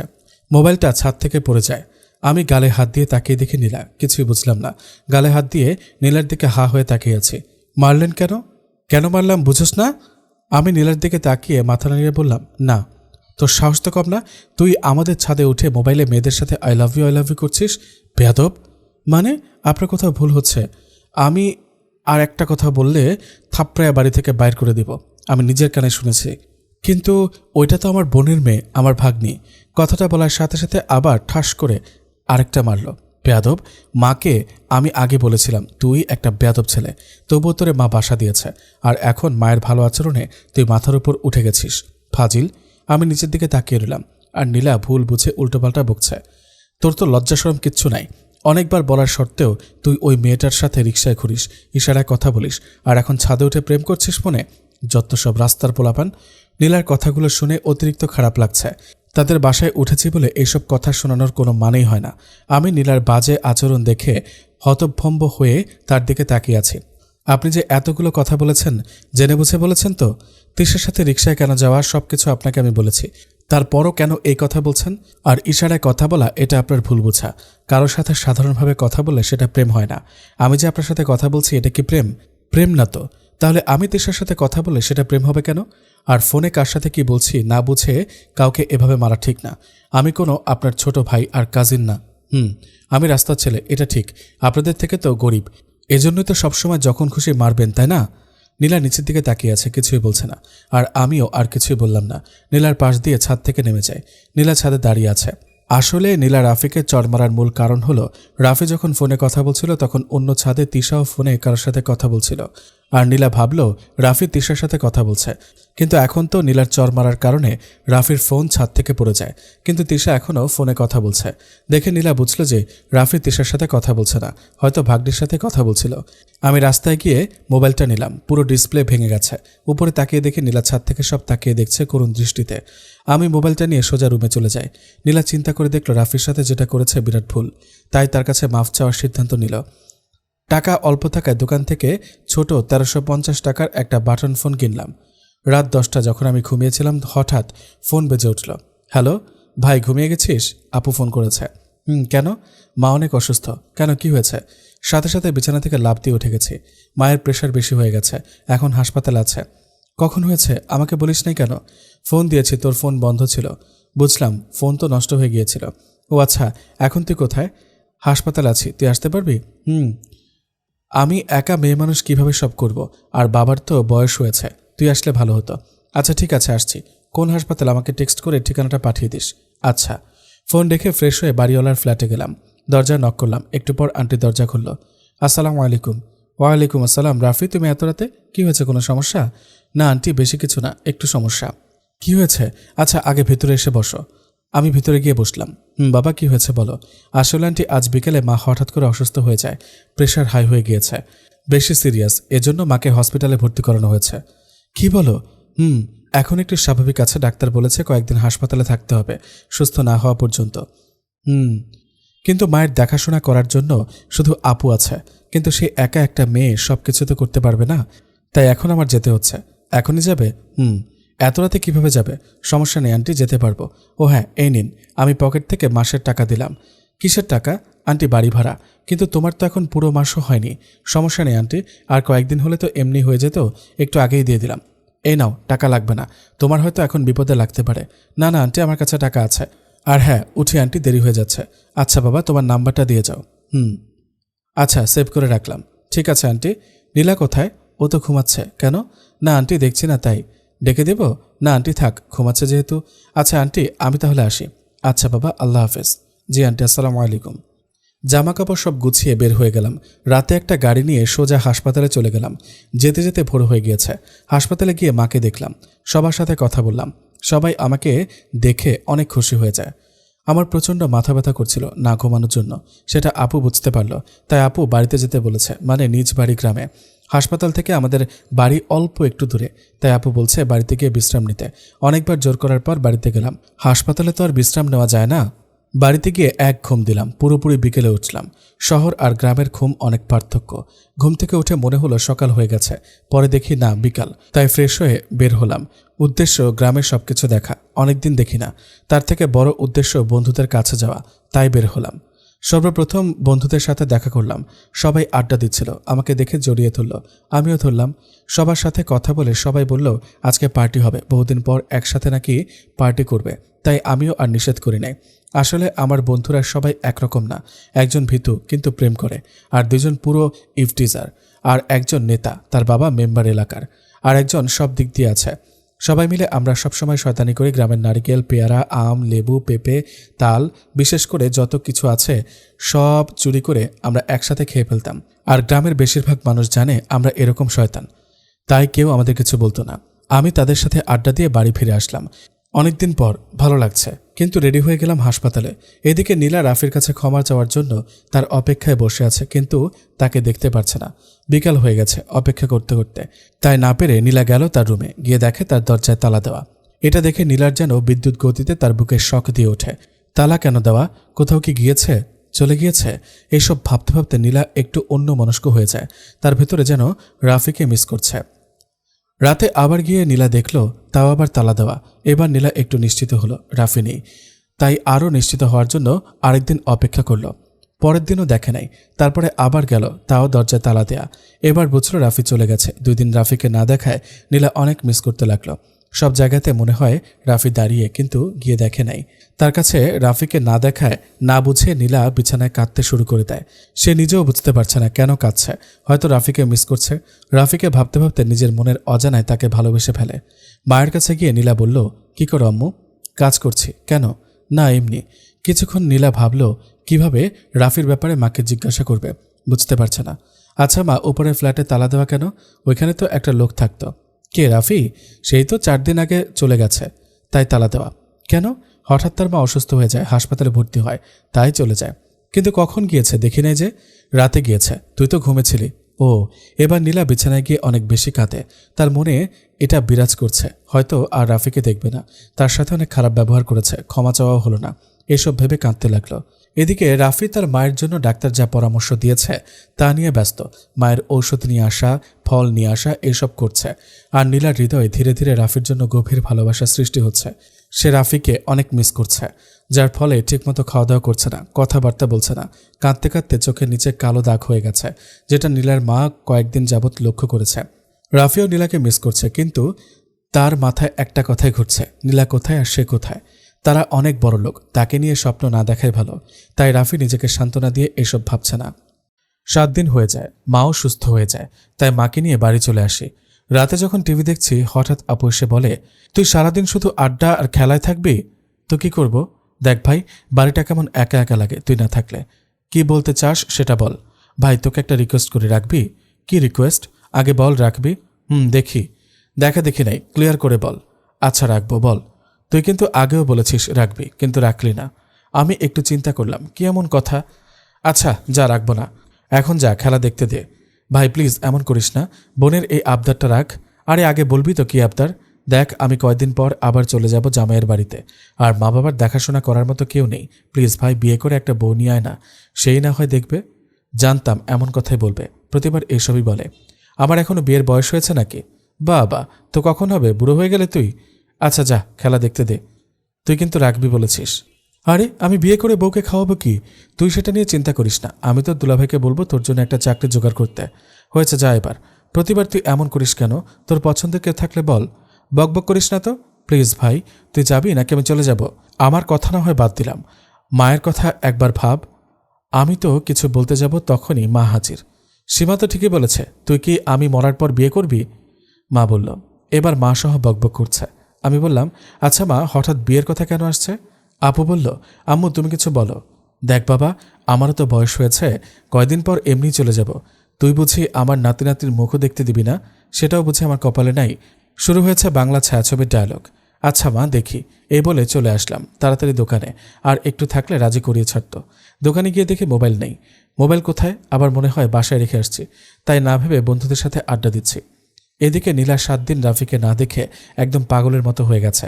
রাতে ছাদে নীলা বসে বসে কাঁদছে, তা দেখতে পেল তার মা। মা বলল, কি হয়েছে, কাঁদছিস কেন? নীলা দেখার সাথে সাথে চোখ মুছে ফেলে। আরে কিছু না আম্মু, তুই প্রতিবার আমি বললে কিছু না বলিস, কিন্তু আমার মনে হয় কিছু একটা সমস্যা আছে। কি হয়েছে বল আমাকে। কোথায় আম্মু, আমি তো ঠিক আছি। না তুই ঠিক নেই, আমি জানি। এইভাবে না কেঁদে আমাকে বল কি হয়েছে। বলেছে না আম্মু, আমি ঠিক আছি। শুধু শুধু কষ্ট না পেয়ে আমাকে বল, দেখি আমি কিছু করতে পারি কিনা। সত্যি করবা তো? তোর কোনো কথা আমি ছোটবেলা থেকে না করেছি? আম্মু, আমি রাফিকে অনেক ভালোবাসি, তাকে ছাড়া আমি মনে হয় বাঁচব না। এই বলে নীলা কাঁদতে কাঁদতে মাকে জড়িয়ে ধরে। কে আমাদের এখানে যে ভাড়াটিয়া ছিল সে রাফি? কাঁদতে কাঁদতে বলল। কখন থেকে ভালোবাসিস? সে জানে না। তাহলে কিভাবে? নীলা তার মাকে সব খুলে বলে। রাফিকে থাপ্পড় দেওয়া, অপমান করা, ভুল বুঝা সব বলে। আস্তে আস্তে রাফির প্রতি নীলা দুর্বল হয়ে যায়, সব বলে তার মাকে। এমনিতে ছেলেটা অনেক ভালো, আমি দেখে বুঝেছি। আচ্ছা আমি তার সাথে কথা বলবো। নীলা জানে না তার মা কিভাবে রাফির সাথে কথা বলবে, কিন্তু তার মায়ের কাছে রাফির নাম্বার আছে। নীলা জানতো না, কিন্তু একটু লজ্জামাখা মুখ নিয়ে নিচের দিকে তাকিয়ে আছে। তার মায়ের এই কথা শুনে যেন তার কাছে অনেক খুশি লাগছে। তার মনে হচ্ছে সে সুখের স্বর্গ পেল এই কথা শুনে। নীলার মা এই বলে চলে আসে রুমে। তারপর রাফির কাছে ফোন দেয়, কিন্তু রাফির ফোন বাসায় থাকায় তার মা ফোন রিসিভ করে। হ্যালো হ্যালো, আসসালামু আলাইকুম। আপনি কি রাফির মা বলছেন? জি, আপনি কে বলছেন? যাক ভালোই হলো, আপনি আমাকে চিনবেন না। রাফি যে বাসায় উঠেছিল সেটা আমাদের বাসা। আর আপনার শরীর এখন কেমন আছে? এই তো আল্লাহ রহমতে ভালো আছি, আপনি কেমন আছেন? জি ভালো আছি। রাফি কি আছে? না, সে তো কিছুক্ষণ আগে বাইরে গেছে। কেন, ডেকে দিব? না না না, থাক, ডাকা লাগবে না। আমি আপনাকেই ফোন দিয়েছিলাম। আমাকে? কিন্তু কেন? তারপর নীলার আম্মু সব বলে আমার মাকে। তারপর মা ও নীলার আম্মুর কথা শুনে খুশি হন। তাদের মধ্যে অনেক কথা হয়। এরপর মাও রাজি হয়ে যায়। এরপর নীলার আম্মু নীলার ছবি ইমোতে পাঠায়, আর আমার মা বোন সবাই নীলার ছবি দেখে পছন্দ করে ফেলে। তাদের মধ্যে কথা হতো তারা আমার আর নীলার বিয়ে ঠিক করে ফেলেছে, তাও আমাদের অজান্তেই। আমি রাতে যখন বাসায় আসলাম মা আমাকে ডাক দিল। ডাকছো মা? বস এখানে। আমি মায়ের পাশে বিছানায় গিয়ে বসলাম। আপু শুধু আমার দিকে তাকিয়ে হাসছে, আমি কিছুই বুঝতে পারছি না হাসছে কেন। কি মা, কেন ডেকেছ? তোকে ফোন দিয়েছিল তোর বাড়িওয়ালি। কখন? কয়েক ঘন্টা আগে। ও আচ্ছা, তোকে বলেছে তাদের বাসায় যেতে কালকে। কালকে নাকি তাদের বাসায় কি অনুষ্ঠান, তোকে বলেছে যেতে। কিন্তু এখন কিভাবে? এখন না, কালকে। একই কথা। হঠাৎ কেন? না গেলে তারা অনেক মাইন্ড করবে বলেছে। এর থেকে ভালো তুই যা, গিয়ে অনুষ্ঠানটা সেরে চলে আয়। আচ্ছা দেখি। আমি চলে আসলাম আর ভাবছি কালকে কি এমন অনুষ্ঠান আমাকে নিমন্ত্রণ দিয়েছে। সকালে ঘুম থেকে উঠে নাস্তা করে রেডি হয়ে চলে গেলাম, উদ্দেশ্য সেখানে যাওয়ার। যেহেতু শুনলাম অনুষ্ঠান, তাই যাওয়ার সময় কিছু গিফট নিলাম। বিকেলে গিয়ে পৌঁছালাম। বাসায় গিয়ে দরজা নক করলাম, আমার হাতে ছিল গিফট। দরজা খুলল নীলা। আমি তাকে দেখে হা হয়ে গেলাম। কিছুক্ষণ তাকিয়েছিলাম। নীলা আমার দিকে করুণ দৃষ্টিতে তাকিয়েছিল, যেন সে অনেক খুশি, কিন্তু তার চোখের মধ্যে খুশি ও রাগ দুইটা দেখা যাচ্ছে। তাই আমি এই করুণ দৃষ্টি থেকে বের হয়ে আসলাম। 2-3টা কাশি দিয়ে বললাম, কেমন আছেন? নীলা চুপ করে আছে। আমি কিছু বুঝলাম না, দরজার বাইরে দাঁড়িয়ে আছে। আমি এদিক ওদিক তাকিয়ে আবার বললাম, মানে কেমন আছেন আপনি? জানি না। অন্যদিকে মুখ ফিরিয়ে বলল, ও আন্টি কোথায়? জানি না। আমি কিছু বুঝলাম না নীলা এমনভাবে কেন কথা বলছে, যেন অভিমান করেছে। নীলার চোখ দুটা ফুলে গেছে। এটা লক্ষ্য করছি, কি হয়েছে তা জানি না। আন্টি কি বাসায় নেই? আপনি এখানে কেন আসছেন? আমি নীলার কথা শুনে একটু ভেবাচাকা খেয়ে তাকিয়ে রইলাম। কেন, আমি কি আসতে পারবো না? না, আসতে পারবেন না। কেন আসছেন? মানে আন্টির আর কিছু বলার আগে আন্টি চলে আসলো। রাফি, তুমি এখানে দাঁড়িয়ে আছো কেন? ভিতরে আসো। জি আন্টি, আসসালামু আলাইকুম, কেমন আছেন? নীলা জায়গা দিল তার মাকে দেখে। আমি তারপর ভেতরে গিয়ে বসলাম আর নীলা নিজের রুমে চলে যায়। রুমে ঠিক যায় নাই, দরজার আড়ালে দাঁড়িয়ে আছে। বাবা, ভালো আছি, তুমি কেমন আছো? এই তো আলহামদুলিল্লাহ ভালো আছি। আসতে অসুবিধা হয়নি তো? জি না আন্টি। ও হ্যাঁ, এটা আপনার জন্য। এটা কেন? একটা গিফট দিলাম আন্টিকে, আপনার জন্য নিয়ে আসলাম। শাড়ি আছে, খুলে দেখবেন পছন্দ হয়েছে কিনা। আচ্ছা বাবা, তো বাসায় কি আর কেউ আসে নাই? আর কে আসবে? আজকে না আপনাদের বাসায় অনুষ্ঠান? নীলাও দরজার আড়ালে তাকিয়ে আছে। সে তো আমার মতো কিছুই বুঝতে পারছে না। এটা বলছি আর আন্টি মুচকে হাসি দিয়ে বলে, না বাবা, আমাদের বাসায় আজকে কোনো অনুষ্ঠান না। কি? তাহলে আমাকে আমার মা কেন বললো আপনাদের বাসায় আজকে অনুষ্ঠান? আমি বলেছি বলার জন্য। কেন? তুমি আসার জন্য। আন্টি, আপনি বলে তো আমি এমনিতেই আসতাম। আসলে ব্যাপারটা ওরকম না, তোমাকে আমার কিছু কথা বলার ছিল। জি বলেন। তোমার কাছে নীলাকে কেমন লাগে? আমি কথাটা শোনার পর একটু থমকে গেলাম। নীলাকে কেমন লাগে মানে? কথাটা শুনে আমি নীলার দিকে তাকালাম। সেও হা হয়ে আছে। জি বুঝি নাই মানে? আসলে বোঝার কথাও না। আমি অনেক লক্ষ্য করে দেখেছি তুমি অনেক ভালো একটা ছেলে, ভদ্র, ভালো ছাত্র, আচরণও ভালো, ভালো পরিবারের ছেলে। আর তুমি দেখতে অনেক সুন্দর। আমি ভাবছি তোমাকে আমার মেয়ের জামাই বানাবো, যদি তোমার কোনো আপত্তি না থাকে। আমার মাথার উপর যেন আকাশ ভেঙে পড়ে। আমি এটার জন্য প্রস্তুত ছিলাম না। এটা কি বলছেন? আপনারা কোথায় আর আমরা কোথায়?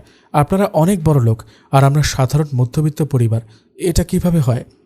তোমার এই জিনিসটা তো আমার খুব পছন্দের, তুমি লোভ করো না। আমি ভাবছি আমার মেয়েকে এমন একটা ছেলের কাছে দেব যে টাকা বাড়ি লোভ নেই, শুধু আমার মেয়েকে চাইবে, আর সেটাই হলো এখন। আমি কি বলবো বুঝতে পারছি না। কিন্তু আন্টি, আমার কোনো চাকরি নেই, আমি বেকার। আপনার মেয়েকে বিয়ে করে খাওয়াবো কি? সেটা টেনশন করা লাগবে না, সেটা আমি জানি। এটার ব্যবস্থা পরে হয়ে যাবে। তারপরও আন্টি, তুমি শুধু এটা বলো নীলাকে তোমার পছন্দ হয়েছে কিনা। মা বাবার সাথে কথা বলতে হবে। তোমার মা বাবাও রাজি, তাদের সাথে আমার কথা হয়েছে। শুধু তুমি হ্যাঁ বললে বিয়ের কাজটাও শেষ হয়ে যেত। আমি তো অবাক, এটা তো দেখি আগে থেকেই প্ল্যান ছিল। আমি তো কিছু জানতাম না। আমাকে এজন্যই পাঠানো হয়েছে। এমনি আমার তো নীলাকে অনেক পছন্দ, কিন্তু নীলা আমাকে পছন্দ করে কিনা সেটা তো জানি না। নীলার দিকে তাকালাম, সে একটা হাসি দিয়ে লজ্জা মুখ নিয়ে দৌড়ে চলে যায়। কিন্তু আন্টি, নীলার যদি আমাকে পছন্দ না হয়? আরে সে তো তোমার জন্য পাগল। তোমাকে এই কয়েকদিন না দেখায় কাঁদতে কাঁদতে শুকিয়ে গেছে, ঠিকমতো খাওয়া দাওয়া করে না, তাই তো তোমাকে ডাকলাম। আন্টির কথা শুনে আমি কি বলবো কিছুই বুঝতে পারছি না। নীলা আমাকে ভালোবাসে, আমার জন্য কাঁদছে, অথচ আমি জানি না। তার মানে নীলা আমাকে পছন্দ করে? তোমাকে না পেলে নাকি মরে যাবে, এটাও বলেছে। মনে মনে বললাম, এত কাহিনী হয়ে গিয়েছে, আন্টির কথা একটু খুশি খুশি লাগছে। আচ্ছা আন্টি, আমি একটু নীলার সাথে কথা বলতে পারবো কি? আরে যাও, আমাকে বলা লাগবে নাকি? আচ্ছা, এই বলে আমি নীলার রুমে গেলাম। নীলা অন্যদিকে তাকিয়ে আছে। আমার উপস্থিতি কিন্তু নীলা বুঝতে পেরেছে। আমি একটু কাশি দিলাম নীলাকে বোঝানোর জন্য, কিন্তু সে লজ্জায় আমার দিকে তাকাচ্ছে না। তারপর নীলাকে জিজ্ঞেস করলাম, আন্টি যা বলছে সব কি সত্যি? নীলা চুপ আছে, অন্যদিকে মুখ ফিরিয়ে। নীলা অনেক রাগী, কিন্তু এত লজ্জা পায় জানতাম না। এতদিন আমাকে খুব মিস করেছেন? কি কথা বলবেন না? আপনি আমার জন্য কেঁদেছেন? নীলা মাথা নাড়িয়ে না বলল। মনে তো হয় না। তাহলে চোখের নিচে কালো দাগ কোথা থেকে আসলো আপনার? মুখ ফিরিয়ে আছেন কেন? আমার দিকে তাকান। নীলা ওই দিক থেকে মুখ ফেরাচ্ছে না। আমাদের তো বিয়ে ঠিক হয়েছে, তা তো নিশ্চয়ই জানেন। আপনার কি আমাকে পছন্দ? নীলা তারপরও চুপ করে আছে। কি কথা বলবেন না আমার সাথে? নীলা মাথা নাড়িয়ে না বলল। তাহলে আর কি করার, আমি চলে যাই আর আন্টিকে না বলে দিই। আমি চলে যাব সাথে সাথে নীলা পেছন থেকে ডাক। না। কি না? কোথায় যাচ্ছেন? আপনার তো আমাকে পছন্দ না, তাহলে এখানে থেকে আর কি হবে, চলে যাচ্ছি। আমি বলছি, মানে এখন তিশার কথা খুব মনে পড়ছে তাই না? আমার কাছ থেকে চলে যাচ্ছেন? নীলা একটু অভিমানে বলল। আমি একটা মুচকি হাসি দিয়ে বললাম, তিশার কাছে কেন যাব? আমি বলেছি তার কথা খুব মনে পড়ছে। তাহলে কেন চলে যাচ্ছেন? আপনি তো বললেন আমার সাথে কথা বলবেন না। আমি কেন বলছি জানেন না? কেন? সব কথা কি বলা লাগে নাকি? আমি চোখের ভাষা বুঝি না। আমি আপনার উপর অনেক রাগ করেছি, তাই রাগের মাথায় বলছি কথা বলবো না। আমি কি করেছি? অনেক কিছু করেছেন। আপনি কাঁদছেন কেন? কেন, আমি কাঁদতে পারবো না? পারেন, কিন্তু আপনি নাকি আমার জন্য কান্না করেছেন, এমনই তো শুনলাম। আমার বয়ে গেছে। তাহলে কার জন্য কাঁদছেন? অন্য কেউ আছে নাকি? শোনেন, আমি আপনার মতো না। অনেক ছেলে প্রপোজ করার পরও আমি প্রেম করিনি। আপনার ভাগ্য ভালো যে আমি আপনাকে পছন্দ করেছি। কি? আপনি তাহলে আমাকে পছন্দ করেন? নীলা চুপ করে আছে। যাক, বলে তো দিলেন, তাহলে তো এটাও বুঝলাম আমার জন্যই কেঁদেছেন। আমার ভাগ্য ভালো, আপনার মতো একটা লক্ষ্মী মেয়ে আমাকে পছন্দ করেছে। আচ্ছা, আপনাকে কিছু কথা বলার ছিল, বলতে পারি কি? বলেন। আমার মনে হয় আপনি আমাকে ভুলে যাওয়াই ভালো। কেন? দেখেন, আমরা হলাম মধ্যবিত্ত পরিবারের, আর আপনি কত বড় ধনী পরিবারের। আপনার সাথে আমার যায় না। কে বলেছে যায় না? বড়লোক হওয়া কি আমার অপরাধ? না, অপরাধ না, কিন্তু কিন্তু আপনি আমার সাথে সুখী হতে পারবেন না। আপনাকে বলেছে পারবো না। আমি পারবো। আপনার জন্য আরও বড়লোক পরিবার থেকে প্রস্তাব আসবে। সে হয়তো আমার থেকেও সুন্দর হবে, ভালো হবে। তার সাথে আপনি সুখী থাকতে পারবেন। আমার বড়লোক ছেলে ভালো খারাপের দরকার নেই, আমি শুধু আপনার সাথে থাকবো। বোঝার চেষ্টা করুন, এত বোঝা লাগবে না। ভালোবাসলে সব পারা যায়। নীলা ছোট বাচ্চার মতো করে বলল। নীলার কথাগুলো শুনে আমার অজান্তে মুখে হাসি চলে আসলো। কি মেয়েরে বাবা, সিরিয়াস নেয় না। কিন্তু আমিও নীলাকে অনেক ভালোবাসি, সেটা নীলা ঠিক একটু হলেও বুঝতে পারে, তাই এরকম করে। আমাকে বিয়ে করবেন? চুপ করে আছে। এত ভালোবাসেন, কখনো তো ভালোবাসা পাই না, শুধু মায়ের খেলাম। মায়ের ছাড়া আদর করতে পারেন তো? নীলা চুপ করে নিচের দিকে তাকিয়ে আছে। লজ্জা লজ্জা মুখ তার অনেক সুন্দর লাগছে। ছোট বাচ্চার মতো চোখ বন্ধ করে আছে। আপনার বাবা মা আর আমার বাবা মা তো বিয়ে ঠিক করে রেখেছে, সেটা কি জানেন? নীলা লজ্জায় কিছুই বলছে না। এত লজ্জা পেলে হবে? আগামী শুক্রবার আমাদের বিয়ে, তখন কি হবে? নীলা একটা দৌড় দিয়ে পালিয়ে যাবে, ঠিক তখনই তার হাত ধরে ফেললাম। কোথায় যাচ্ছেন? এটাই তো আপনার রুম। দৌড় দিয়ে কোথায় যাবেন? আর কয়দিন পর তো দুজনে এই রুমে এক বিছানায় থাকবো, তখন কি পালিয়ে যাবেন? আমি মুচকে হাসি দিয়ে বললাম, আমার হাত ছাড়েন। আপনার হাতটা অনেক সুন্দর, নরম। আমি কি 10 মিনিট ধরে রাখতে পারবো? জি না, পারবেন না। কেন? বিয়ের পর যতক্ষণ ইচ্ছা ততক্ষণ ধরে রাখবেন, সমস্যা নেই। এখন ছাড়েন। এখন একটু ধরে রাখি। না, ছাড়েন বলছি। কি মনে হয় আমি ছাড়বো হাত? কি ছাড়বেন না? জি না। ছাড়বেন না তো? কখনোই না। সত্যি তো? আমার কাছে কিন্তু বুদ্ধি আছে কিভাবে হাত ছাড়াতে হয়। আরে যতই বুদ্ধি থাকুক না কেন, কোনো কাজে আসবে না। আমি ছাড়বো না হাত। ঠিক আছে, আমিও দেখি কিভাবে না ছাড়েন। কি করবেন? কি করব? কি করবেন? দেখবেন। দেখান কি এমন। কথা শেষ করার আগে নীলা আমার হাতে দিল এক কামড়। এমন কামড় আমি জন্মের পর থেকে কেউ আমাকে দেয়নি, যেন অ্যানাকোন্ডা কামড় দিয়েছে। আমি চিৎকার করে উঠলাম, ও মা গো! উফ উফ! নীলার হাত ছেড়ে দিলাম। সে হাসতে হাসতে দৌড় দিল। আমি আমার হাতটা ঝাঁকাতে লাগলাম। আল্লাহ রে, এত জোরে কামড় দিবে আমি ভাবিনি। জানলে এর আগে ছেড়ে দিতাম। পুরো হাত লাল হয়ে গেছে। আমি রুম থেকে বের হয়ে গেলাম। তারপর দুপুরে নীলাদের বাসায় খেয়ে বাড়িতে চলে আসার জন্য যখন আন্টির সাথে কথা বলছিলাম, আচ্ছা আন্টি, আমি তাহলে যাচ্ছি। কয়েকদিন পর তো তুমি আমার মেয়ের জামাই হবে। আন্টি বলবা না, মা বলে ডাকবে, ঠিক আছে? আচ্ছা মা। নীলা কোথায়? ছাদে আছে, জামাকাপড় রোদে দিচ্ছে। আচ্ছা মা, আমি তাহলে আসি। নীলার মাকে সালাম দিয়ে তার কাছ থেকে বিদায় নিয়ে ছাদে গেলাম। নীলা কাপড় রশির উপর দিচ্ছে। নীলার পেছন থেকে আমি কাশি দিলাম। নীলা তারপর আমার দিকে তাকালো। হেল্প করে দিব? না জনাব, থ্যাঙ্কস। আমি পারবো। ঠিক আছে, আপনি কোথায় যাচ্ছেন আবার? নীলা আমার দিকে অবাক দৃষ্টিতে তাকিয়ে বলল, কোথায় আবার? বাসায়। কিন্তু কেন? আমি কি এখানে থেকে যাব? কয়দিন থাকবেন তারপর যাবেন? আমি হাসি দিয়ে বললাম, কয়দিন পর তো আমাদের বিয়ে, তখন তো আমার কাছে থাকবেন। এই কয়দিন না হয় একটু দূরে থাকি। কেন, এখন আমাদের বাসায় থাকতে ভয় করছে? কিসের ভয় করবে? কিসের ভয় জানেন না? না। কি? আমি যদি কিছু করি এর জন্য ভয় করছে বুঝি? আপনি কি করবেন? কি করব? নীলা আমার দিকে গভীর দৃষ্টিতে তাকিয়ে দেখবেন, আমার কাছাকাছি এসে বলল। আমার পুরো হার্টবিট বেড়ে যায়। নীলা আমার মুখের কাছে তার মুখ নিয়ে আসলো। তার নিঃশ্বাস নেওয়া আমি বুঝতে পারছি। নীলা আস্তে করে মুখের কাছে এসে বলল, দেখবেন কি করব? আমার সারা শরীর ঠান্ডা হয়ে গিয়েছে। আচ্ছা, সেটা না হয় বিয়ের পরই দেখবেন। নীলা হাসি দিয়ে বলল। আমি চুপ করে আছি। কি ভয় পেয়েছেন? খুব তো বলেছিলেন দুইজন এক বিছানায় থাকবো। এখন এত ভয় পাচ্ছেন, পরে কি হবে? পরে কি হবে? পরে কি হবে দেখবেন। আচ্ছা, আমি তাহলে যাই এখন। আজকে তাহলে থাকবেন না? না, আসলে আমার একটু কাজ আছে তো তাই। কিসের কাজ? কত কাজ আছে। যেমন একটা জব ম্যানেজ করতে হবে। আপনাকে বিয়ে করে খাওয়াবো কি? আপনি তো বড়লোকের মেয়ে, একবেলা না খেয়ে থাকতে পারবেন না, তাই চাকরি তো করা লাগবে। দেখেন, আমাকে একদম বড়লোক বলবেন না। আর কে বলেছে আমি একবেলা না খেয়ে থাকতে পারবো না? আমি 1 মাসও আপনার সাথে উপাস থাকতে পারবো। হো তাই? বিয়ের আগে সবাই বলে। ওই, নীলা আমার কলার ধরে বলল, আপনি কয়টা বিয়ে করেছেন? আমি একদম ভয়ে বুক কাঁপছে। আস্তে করে বললাম, একটাও না। তাহলে বললেন কেন বিয়ের আগে সবাই বলে? না মানে মেয়েরা তো সবাই এমন বলে, পরে বিয়ের পর সব ভুলে যায়, তাই না? নীলা আমার কলার আরো শক্ত করে ধরল। ওই, মেয়েরা এমন বলে মানে? আপনি কি বলতে চাচ্ছেন? আমিও তেমন? আর শোনেন, সব মেয়ে সমান না। আমিও তো সেটাই বলছি। আপনি তো আর তেমন না। কি সেটা বলছেন? আপনি বুঝাচ্ছেন আমিও ওই রকম মেয়ে? না না, ভুল বুঝেছেন। আমি বলতে চাচ্ছি আমি অনেক মেয়েকে দেখেছি বিয়ের আগে এইসব বলে পরে সব ভুলে যায়। আমাদের গ্রামেও হয়েছে, আর নাটক সিনেমায় তো হয়ই। বুঝেছেন? তার মানে আমিও ভুলে যাব এটা? ভালোবাসা সত্যি হলে ভুলবেন না, আর আমি জানি আপনি আমাকে অনেক ভালোবাসেন। নীলা আস্তে করে আমার কলারটা ছেড়ে দিল আর বলল, আপনি বাসেন তো? বাসি, অনেক বেশি। তাহলে বলেন নাই কেন? এত বড় সাহস আর যোগ্যতা হয়ে ওঠে নাই, তাই। এখন আছে তো? আজ থেকে ভালোবাসবেন। নীলা আমার কলারটা নিজে ঠিক করে দিচ্ছে। কি মেরে, নিজে কলার ধরে আবার নিজে ঠিক করছে। কি ব্যথা পেয়েছেন? না। আমি কিন্তু বিয়ের পর এরকম করব, ম্যানেজ করে নিতে হবে। ও ও কি? ম্যানেজ করতে পারবেন না? এই তো ভালো ছেলে। আচ্ছা আমি তাহলে আসি। নীলা মন খারাপ করে বলল, আপনাকে অনেক মিস করব। ধুর পাগল, কয়েকদিন তো বেশি না, আর এমনিতে তো মোবাইলে কথা হবে। আপনি পাগলি। নীলার কাছ থেকে বিদায় নিয়ে বাড়িতে চলে আসলাম। অনেক কষ্টে একটা চাকরি ম্যানেজ করেছিলাম, সরকারি চাকরি। এত সহজ ছিল না চাকরি ম্যানেজ করা। দুলাভাই সাহায্য করায় পেয়ে গিয়েছে, আর এমনিতে আমি পড়ালেখা একটু ভালো আছি, তাই পেয়ে গিয়েছে চাকরি। এই খুশির খবর নীলাকে বললাম না, বিয়ের পরে বলবো ভেবেছি। নীলার সাথে প্রতিক্ষণ ফোনে কথা হলো। এইভাবে আমাদের বিয়ের সময় চলে আসে। জামা কাপড় কিনলাম নিজের জন্য ও মা বাবা আপু ভাগ্নি। নীলার জন্য শাড়ি কেনাকাটা সব শেষ হয়ে গিয়েছে। নীলার বাবা বিদেশ থেকে নীলার বিয়ের জন্য চলে এসেছে। শেষমেশ বিয়েটা আমাদের ধুমধাম করে হয়ে যায়, আর বাড়ি ভর্তি আছে মেহমান, কাজিন, আত্মীয় স্বজন।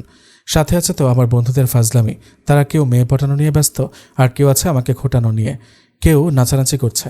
নীলাকে নিয়ে যখন আমাদের বাড়ি চলে আসছি, আজ আমার আর নীলার বাসর রাত। ভাবতেও অবাক লাগে কি থেকে কি হয়ে গিয়েছে। আমার একটু ভয় করছে, কিভাবে যাব বুঝতে পারছি না। রাত প্রায় 1টা, সবাই ঘুমাচ্ছে, শুধু ফাজিল বন্ধুরা ছাড়া। আমি তাদের সাথে বসে আছি। কিরে দোস্ত, তুই যাবি না আজকে ভাবির কাছে? তো কখন যাবি? রাত প্রায় 1টা, বিড়াল মারার তো এখনই সময়, পরে তো সকাল হয়ে যাবে। আরে চুপ থাকতো, বিড়াল মারবো মানে? শাকিল বলল, ওই সাবধানে কথা বলবি, আমাদের ভাবি। ভাবি মানে তো মজা, তুই কি আমার বউকে নিয়ে কম ঠাট্টা করিস? আশিক বলল, দোস্ত তুই তো বিয়ে করেছিস, তুই বল না কিভাবে প্রথমে বাসরাতে গিয়েছিস, আর কি করেছিস বল প্লিজ। ওই বেয়াদব, এসব বলা যায় নাকি? আমি তোর দোস্ত না, বল। আরে ভাই তুই আগে যা, তারপর দরজা বন্ধ কর, পরে কি হবে তা দেখবি। মামা তোর এত ভয় হলে বল, আমি চলে যাই তোর জায়গায়। আরে ভয় না রে বন্ধু, বিয়ে কর, তারপর বুঝবি, আমারও সময় আসবে। আমি কখন বিয়ে করব আল্লাহ জানে, আজাদ বলল। বন্ধুরা সবাই মিলে হাসলো। দোস্ত তোর কপালে বউ নাই, ইমন আজাদকে বলল। তোর কপালে আছে জগতের জামাই। আরে তুই দাঁড়ায় আছিস কেন? মামা আমার ভয় করছে। আরে ভয় কিসের, আমরা আছি না। তোরা কি আর ভিতরে যাবি নাকি? তুই বললে যাব। আরে বন্ধু যা, তোর জন্য ঘুমাতে পারছি না। আচ্ছা যাচ্ছি। এতক্ষণ বন্ধুদের সাথে একটা জায়গায় বসেছিলাম। Best of luck. দোস্ত পরে আমাকে কি হয়েছে শেয়ার করিস। বিড়াল আজকে মেরে ছাড়বি। ভয় পাইস না দোস্ত, আমি আছি। বন্ধুদের কাছ থেকে বিদায় নিয়ে বাসর ঘরে দরজায় দাঁড়িয়ে আছি, আর ভাবছি কিভাবে যাব, একটু ভয় করছে। রাত প্রায় 1:30। সূরা পড়ে দোয়া দরুদ পড়ে দরজাটা ভয়ে ভয়ে আস্তে করে খুললাম। কিরে নীলা কোথায়, দেখছি না কেন রুমে? হঠাৎ বলল, ওই একদম আসবি না, এখানে দাঁড়া। আমি বাসর ঘরে হঠাৎ এই শব্দ শুনে আমার বুকটা কেঁপে ওঠে। ভয়ে বুকে থুঁতু দিয়ে আশেপাশে তাকালাম। দেখছি নীলা বিছানায় বসে আছে। আমি খেয়ালই করে নেই, লাল শাড়ি পরা, অনেক সুন্দর লাগছে। হঠাৎ, ওইখানে দাঁড়া, নড়বি না। জি কি বলছেন? আমি একটু বিব্রত বোধ করে বললাম। নীলা আমাকে তুই করে বলছে কেন, কি হয়েছে? তারপর নীলা বিছানা থেকে উঠল, রাগের চোখ আর গাল ফুলিয়ে। আমি একটু ভয় পেয়ে গেলাম। জীবনের প্রথম বাসরাত, তাও নীলা এভাবে তাকাচ্ছে। কি হতে চলেছে? নীলা আমার সামনে এসে বসে বলল। আমি নিচের দিকে তাকিয়ে দেখলাম আমাকে সালাম করছে। তো এই ব্যাপার, যাক বাবা, শুধু শুধু ভয় পাচ্ছি। আমি একটু খুশি হলাম, মেয়েটা অনেক ভালো। নীলা সালাম করে দাঁড়ালো, তারপর ঘোমটাটা সরালো, তারপর কোমরে হাত রাখলো, আমার দিকে রাগী ভাব নিয়ে তাকিয়ে। কি কইছিলে এতক্ষণ? আমি এটা শুনে হা হয়ে গেলাম। কি বলে নীলা? ভাবলাম কি বলবে, কিন্তু এ তো দেখছি তুই করে বলছে, যেন আমার মা আমাকে শাসন করছে। মানে জি। আমি আচমকা বাসরাতে এমনি ভয় পাচ্ছি, তার মধ্যে এইসব কি বলছে নীলা? মানে জি কি? হ্যাঁ তোতলাস কেন? কইছিলে এত রাতে? নীলা বড় বড় চোখ রাগে ভাবে বলল। জি। আবারও বলে জি। বলার আগেই আরেকবার ইয়ে করলে থাপ্পড়ায় 32টা দাঁত ফেলে দিব। তুই এত রাতে কইছিলি? নীলা কোমরের ভেতর শাড়ির কুঁচি ঢুকালো। যাক বাবা, কি হতে চলেছে? আমার সারা শরীর যেন ভয়ে একাকার। আমি তো বন্ধুদের সাথে ছিলাম, তোর আজকে বাসর রাত, সেটা তুই জানতি না? কি? জানতাম। তাহলে তুই এত রাতে বন্ধুদের সাথে কি করছিস? কয়টা বাজে খেয়াল আছে? ঘড়ির দিকে তাকালাম আমি, দেখছি 2টা বাজে। বললাম, আরে বন্ধুদের সাথেই তো ছিলাম, এতে মাইন্ড করার কি আছে? ওলে আমার বাবু বন্ধুদের সাথে ছিল, মাইন্ড কেন করব? ওই বন্ধুদের সাথে ছিলি, বাসায় কেন আসলি? সেখানে থেকে যেতি। আমি নিচের দিকে তাকিয়ে রইলাম। ওই তুই জানোস আমি কতক্ষণ পর্যন্ত তোর জন্য বসে আছি? এখন তো মাত্র 2টা বাজে, এখানে কষ্টের কি আছে? কি? মাত্র 2টা মানে তোর কাছে কম লাগে? তুই রাতের কয়টায় বাসায় ফিরিস?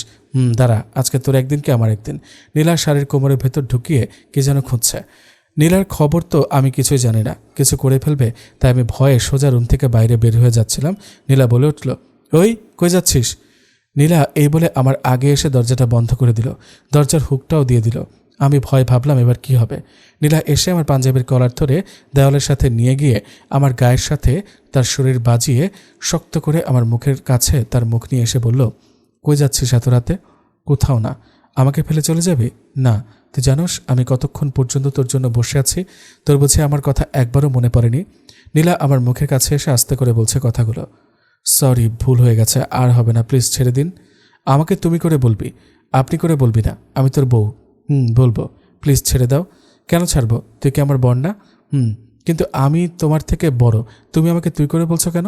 আমি তুই করে বলবো, তুমি করে বলবো, আপনি করে বলবো, প্রয়োজনে মারবো, বকবো, রান্না করে খাওয়াবো, আদরও করব, কিন্তু তুই রাগ করতে পারবি না, ঠিক আছে? আমার কথা শুনবি তো? তাহলে আজ থেকে বাসায় তাড়াতাড়ি আসবি, না আসলে বাসায় আসতে দিব না, মনে থাকবে তো? থাকবে। আমি যা বলবো তাই শুনতে হবে, কোনো মেয়ের দিকে তাকানো যাবে না, শুধু আমার দিকে তাকাবি। আমি রাগ করলে রাগ ভাঙাবি, না ভাঙালে ভাত বন্ধ। হো আচ্ছা, আর কিছু? আরও অনেক কিছু আছে, মনে হলে বলবো। আচ্ছা এবার না হয় ছেড়ে দাও। নীলা আমাকে দেওয়ালের সাথে শক্ত করে ধরে আছে। না, ছাড়বো না। কেন? আমার ভালো লাগছে। তুই কি ব্যথা পাচ্ছিস? আচ্ছা এখন ঠিক করে দিচ্ছি। নীলা এই বলে আমাকে টান দিয়ে বিছানায় তার গায়ের উপর ফেলে দিল। তারপর নড়েচড়ে সেই আমার উপরে উঠে যায়। বিছানায় সে আমার 2টা হাত শক্ত করে ধরল, তারপর পুরো শরীর আমার শরীরের ওপর। আমার মুখের কাছে তার লিপস নিয়ে আসলো।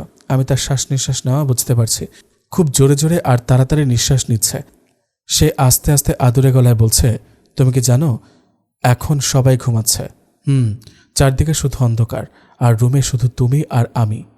আমার না একটু অন্যরকম লাগছে, আমি বাইরে থেকে একটু শরীরে বাতাস লাগিয়ে আসি। ওই তুই জানোস না আমাদের আজকে বিয়ের প্রথম রাত? একটু আসি। চুপ, কথা বলবি না। নীলা আমার মুখের ওপর আঙুল দিয়ে বলল। আমার একটু ভয়ে শরীর ঠান্ডা হয়ে গিয়েছে। ও আচ্ছা তাই বাবু, আচ্ছা ঠিক আছে, আমি গরম করে দিচ্ছি। আমি কি বলবো বুঝতে পারছি না। তুই ওই দিন বলেছিলি না আমি তোমাকে কি করব ছাদের উপরে? নীলা কিন্তু এখনও আমার হাত ছাড়েনি, আমার গায়ের ওপর তার সারা শরীর। সেটা দেখাবো এখন। আচ্ছা আমি একটু না হয় বাইরে থেকে আসি। বলার আগে নীলা আমার ঠোঁটে তার ঠোঁট বাজিয়ে দিল। জীবনের প্রথম এরকম অনুভব, আর কখনো এমন হয়নি, একটু ভয় করছে। এভাবে আস্তে আস্তে আমরা একে অন্যের প্রতি দুর্বল হয়ে যাই। তারপর আর কি, যেটা হওয়ার সেটাই হয়েছে, বিড়াল মারার কাজ শুরু। সবগুলো বুঝিয়ে বললে তো এটা রোমান্টিক গল্পের জায়গায় অন্য কিছুর গল্প হয়ে যাবে, তাই বলা যাবে না তখন কি হয়েছিল। সেটা না হয় আমি আর নীলাই জানি, আপনাদের বলা যাবে না, আপনাদের সময় হলে বুঝবেন। এভাবে আমাদের ভালোবাসার ঘর সৃষ্টি হয়। ছিল আমার বাড়িওয়ালার মেয়ে, আর আল্লাহর ইচ্ছা হয়েছে বউ। নীলা বড়লোক হওয়ায় ভাবছি একটু অন্যরকম হবে, কিন্তু না, সে আমাদের ঘরের প্রতি খুব যত্ন নেয়। আমার মা বাবার প্রতি, সবার সাথে মিশে কথা বলে, হাসি খুশি থাকে। তার জন্য আমাদের ঘর অনেক আলোকিত হয়ে যায়। ঘরের সব কাজ সে একাই করে, মাকে করতে দেয় না। রান্নাও তার সেই মজার। আর আমি অফিস থেকে আসার সময় তো কিছু না কিছু বায়না আছেই, এটা নিয়ে আসো, ওইটা নিয়ে আসো। আর না নিয়ে আসলে কি রাগ করে বসে থাকে। আর সে রাগ করলে আমার সাথে কথা বলে না, না হলে তুই বা আপনি করে বলবে, না হলে ঠেস মেরে কথা বলবে। আর আমার সাথে কথা কাটাকাটি না পারলে আমাকে কিল ঘুষি মারা শুরু করে। তাদের বাসায় গেলে ছাদে উঠতে দেয় না, যদি তিশার সাথে কথা বলি তাই। আমার বন্ধুদের সাথে অনেক ভালো বন্ধুত্ব হয়ে গিয়েছে। যদি আমার আর নীলার মধ্যে কিছু হয়, শালারা আমাকে সাপোর্ট না করে ভাবিকে সাপোর্ট করে। নীলার এই নিয়মগুলো আমার কাছে খারাপ লাগার চেয়ে অনেক ভালোই লাগে। আর ঠিক এভাবেই শুরু হয় আমার নতুন পৃথিবী, আমাদের ভালোবাসা। বাড়িওয়ালার মেয়ে যখন বউ।